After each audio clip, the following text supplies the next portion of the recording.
Hello, நமஸ்காரம். இன்னைக்கு மடிப்பாக்கம் சுந்தரி மாமியார் கிச்சனில் எப்படி விலைக்கு வாங்குற பசும்பால்ல இருந்து வெண்ணெய் எடுக்கிறது அப்படிங்கிறத தான் பார்க்க போகிறோம். பொதுவாக சொல்லுவா, அந்த காலத்துலலாம் கொஞ்சம் சாமர்த்தியமா சிக்கனமாக இருக்கிறவால அவள் விலமூர்லேயே வெண்ணெய் எடுத்துருவா அப்படின்னு சொல்லுவா. அதே மாதிரி இப்போ நம்ம விலைக்கு வாங்குற பால்ல இருந்து எப்படி வெண்ணெய் எடுக்கலாம் அப்படிங்கிறத பார்ப்போம். பால் வாங்குற காசுலேயே நம்மளுக்கு வெண்ணெயும் கிடைச்சிரும்.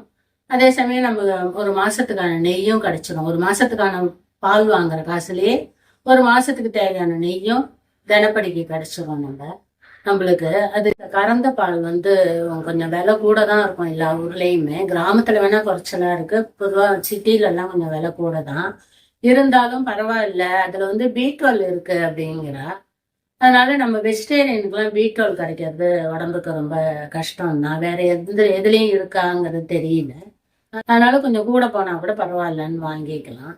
விலை கூட இருந்தா கூட நம்ம இதுல வெண்ணெயும் கிடைச்சிடுறதுனால நல்ல கறந்த பாலா குடிக்கிறோம் அப்படிங்கிற ஒரு திருப்தியும் இருக்கும் நம்மளுக்கு. அதே சமயம் ஏதோ ஒரு பட்சணம் பண்றோம், டக்குன்னு வெண்ணெய் வேணும் அப்படின்னாக்கா இந்த ஏடை எடுத்து போட்டு ஒரு குட்டி மிக்சியில ஒரு சுத்தினோம்னா ஒரு 50-100 வெண்ணெய் கிடைச்சிடும். உடனே ஒரு டம்ளர் ஏதோ மாவை போட்டு பட்சணம் பண்றோம்னா கூட அந்த வெண்ணெயை போட்டு நம்ம பண்ணிக்கலாம். கடைக்கு ஓடாம டக்குன்னு வீட்டிலேயே வெண்ணெய் எப்போ நினச்ச நேரத்துலலாம் வெண்ணெய் கிடைக்கும். அதனால நம்ம இந்த வெண்ணெயை எப்படி பண்ணலாம் அப்படிங்கிறத பார்ப்போம். வெண்ணெய்க்குன்னு தனியாக காசு கொடுக்காம நம்ம வீட்டில் வாங்குற காஃபிக்கு வாங்குற பால், தயிருக்கு வாங்குற பால்லேருந்தே நம்ம வீட்டுக்கு தேவையான வெண்ணெய் எல்லாத்தையும் எடுத்துடலாம். இப்போ 1 லிட்டர் பால் இதில் நல்லா காய்ச்சிட்டு ஸ்டவ்வில் வச்சு சிம்மில் வச்சு காய்ச்சிக்கணும். காய்ச்சினோன்னா நம்ம இதே மாதிரி ஏடு நல்லா படிஞ்சிரும் மேலாக. இப்போ அந்த காய்ச்சின பாலை நல்லா ஆற விட்டுடணும். ஆறினதுக்கப்புறம் ஒரே 1 ஸ்பூன் அளவுக்கு தயிர் எடுத்து அதில் விட்டுட்டு நல்லா கலக்கி வச்சு தட்டை போட்டு மூடி வச்சிடலாம். மறுநாள் காலம்பரை பார்த்தோம்னாக்க நல்லா ஏடு தனியாக அதில் படிஞ்சு ஏடு எடுக்கிறதுக்கு ஈஸியாக வரும். தயிரில் ஏடு எடுக்கிறது ஈஸியாக வரும். பாருங்க இதில் எப்படி ஏடு நல்ல பட்டை பட்டையாக அதில் படல் படலாக வருது அப்படிங்கிறத பார்க்கலாம். நம்ம 1 லிட்டர் பாலுக்கே இவ்வளோ ஏடு வருது ஒரு நாளை போல். இதே போல் நம்ம தினம் சேர்ற ஏடை எடுத்து ஒரு பாத்திரத்துலேயோ இல்லை ஒரு சில்வர் டப்பாலேயோ போட்டு சேர்த்துட்டு வந்தோம்னாக்கா ஒரு 10 நாளைக்கு ஒரு நடை நம்ம மிக்சியில் போட்டு வெண்ணெயை குலுக்கி எடுத்துக்கலாம்.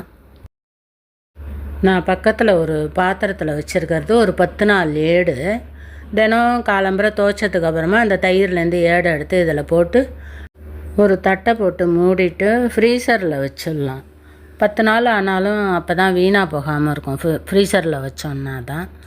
ஃப்ரிட்ஜில் வச்சா ஒரு சமயம் வாசனை வர ஆரம்பிச்சிடும்.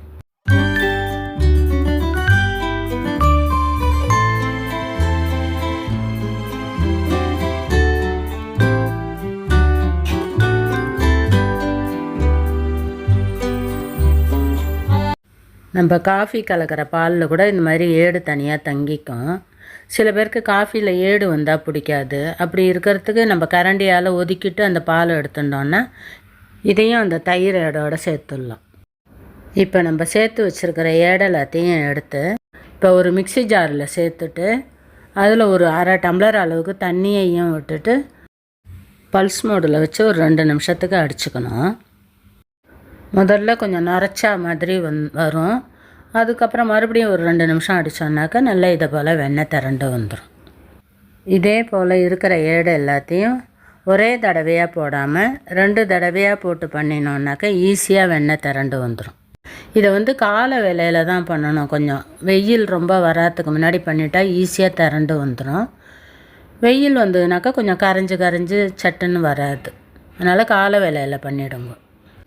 இப்போ நம்ம அந்த பாத்திரத்துலேருந்து வெண்ணெயை இதே மாதிரி உருட்டி வேறு ஒரு பாத்திரத்தில் எடுத்து வச்சுக்கலாம். இப்போ எடுத்து வச்சுருக்கிற வெண்ணெய் எல்லாத்தையும் ஒரு தண்ணியில் உள்ள பாத்திரத்தில் போட்டு அதை 2-3 தடவை நல்லா இது பண்ணி விட்டுட்டோன்னா அந்த புளிப்பெல்லாம் போயிடும், தயிரெல்லாம். நம்ம இது போல் சேர்த்து வச்சு எடுத்தோன்னா ஒரு 10 நாளைக்கு ஒரு நடை நம்மளுக்கு அரை கிலோ வெண்ணெய் கிடச்சிரும். ஒரு மாதத்துக்கு தேவையான வெண்ணெயே நம்ம வாங்க வேண்டாம். நல்ல பாலாக இருந்ததுனாக்கா சூப்பராக வெண்ணெய் வரும் அதில்.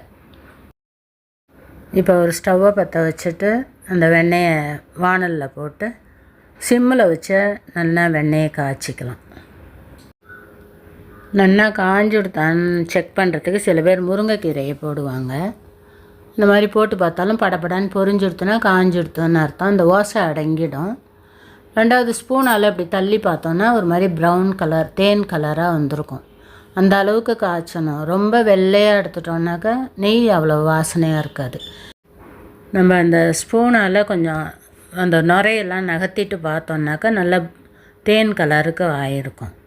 அதே மாதிரி அந்த அடி கசண்டு எடுத்து பார்த்தாலும் ப்ரௌனாக ஆகிருக்கும். இந்த ஸ்டேஜில் ஸ்டவ்வை ஆஃப் பண்ணிடலாம். இப்போ காய்ச்சின நெய்யை ஆற விட்டுட்டு ஒரு டப்பாவில் எடுத்து ஸ்டோர் பண்ணிக்கலாம். நான் உங்களுக்கு காமிக்கிறதுக்காக இந்த கப்பில் எடுத்து விட்டுருக்கேன். கிட்டத்தட்ட 400 மில்லி நெய் கிடச்சிருக்கு அந்த வெண்ணெயில். இப்போ கலப்படம் இல்லாத நல்ல பியூரான நெய் நம்மளுக்கு கிடச்சிடுது. இந்த கசண்டையும் வேஸ்ட் பண்ணாமல் கொஞ்சம் பொட்டுக்கல்ல சர்க்கரை ஒரே ஒரு ஏலக்காயை மிக்சியில் பொடி பண்ணிவிட்டு இதில் கலந்து சாப்பிட்டாலும் நல்லாயிருக்கும். இந்த வீடியோ உங்களுக்கு பிடிச்சிருந்ததுன்னா லைக் பண்ணுங்கோ, ஷேர் பண்ணுங்கோ, சப்ஸ்கிரைப் பண்ணுங்கோ. தேங்க்யூ ஃபார் வாட்சிங். நெக்ஸ்ட் வீடியோவில் பார்க்கலாம்.